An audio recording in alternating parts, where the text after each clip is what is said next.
there, Rachel with Zero Res here. Even though we mainly clean flooring and upholstery, I did want to go over how to properly clean a kitchen using mostly just water, our Zero Res water. It's made here at our shop and it is a fantastic degreaser. So let's get going. All right, here we are in my kitchen. So what I'm gonna do is I'm gonna work top to bottom, left to right. That's how you clean everything. I'm gonna be using just water, except for when I clean the sink. Then I use vinegar and a little bit of baking soda to scrub it. But all of the things that I'm using in my kitchen today are environmentally friendly, they're eco-friendly, and they're all right for your kids, pets, everybody. So let's get started. So one thing I'm gonna talk about, and I'm gonna rave about forever, is microfiber cloths. I'll get more into it, but when it comes to using microfibers, the cool thing to do, the best thing to do, is just fold them up like this. Then you have 8 different sides to work with instead of just using it like this. So, just a fun tip. I want to go over a couple of things. First, wipe up and back like this. Push all of the crumbs onto the floor. Easy areas to forget are light switch plates. Everybody touches the light switch. Same thing with fridge handles. It's a high touch area.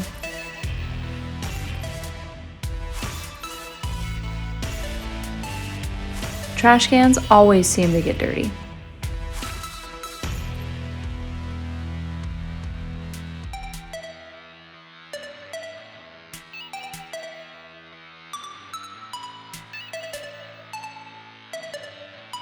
Remember to start at the top and work your way down. There's nothing more frustrating than wiping the counter and then realizing you forgot the top of the fridge.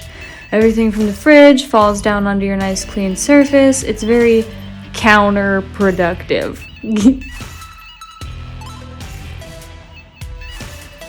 While you're there, you might as well get the face of the fridge so it doesn't get forgotten. The fridge is an area that everyone in your home touches, so it's important to wipe it down at least once a week.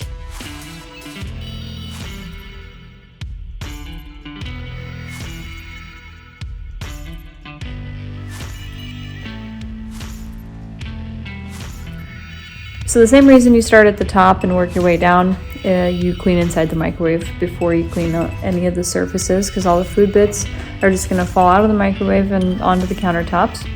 Most people have a hard time cleaning microwaves, but all you have to remember is all the oils and grease and coffee that you're cleaning from there are acidic, so you want to attack it with an alkaline. So put down the vinegar, put down the lemon juice, and pick up ZR water. Most kitchen messes are acidic, so most kitchen cleaners are high alkaline degreasers.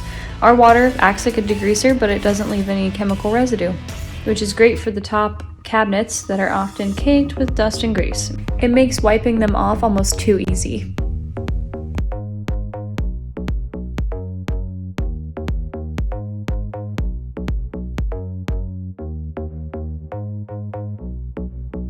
Alrighty, so since we have all the upper parts of the kitchen cleaned, we're going to start on the stovetop and counters. Our water does an incredible job loosening up all the caked on oils and grease, leaving it streak free. And you don't have to worry about overspray because our water is safe enough to drink.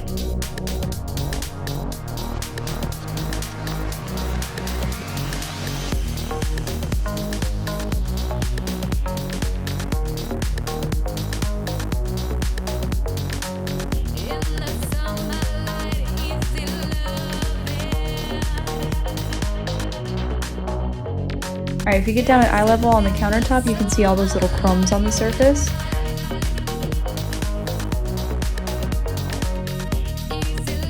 Make sure you wipe behind everything on the counter before you wipe in front of it.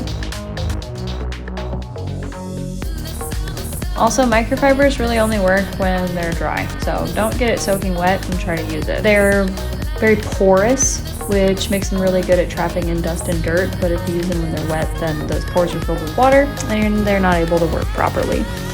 So spray it on and then wipe it off with a dry microfiber cloth. Now we're at the bottom cabinets. It's best to spray water directly on the surface. This gives it time to dwell. There's this thing that we use called CHAT. It's an acronym for chemical, heat, agitation, and time. You need all 4 of those things to go into cleaning, so dwell time is a very important thing. I know what you're thinking. I said chemical, but by chemical, I mean zero res water.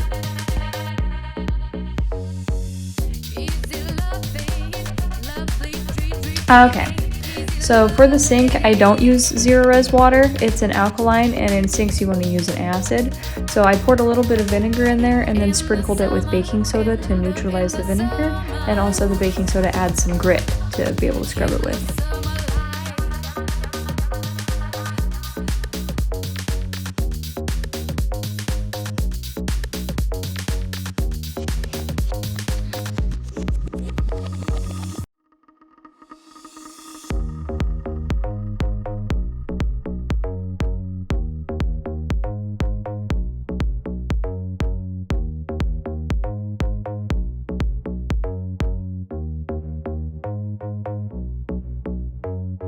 You know what part of cleaning sucks the most?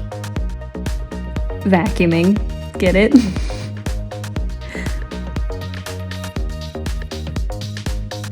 People are always worried about their cell phone spying on them, but the truth is, that's not the only thing you need to worry about. Your vacuum has been collecting dirt on you for years.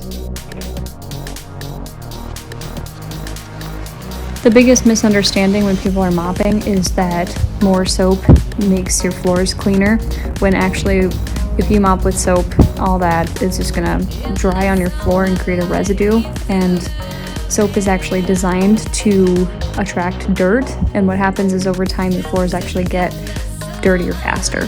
So if you're mopping with ZR water, it doesn't leave residue, and your floors stay cleaner longer.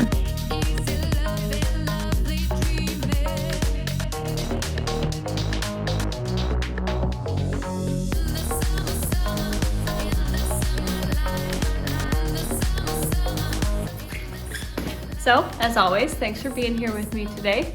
I'm sure you've noticed by now that I love all things cleaning. So, another one fights the dust.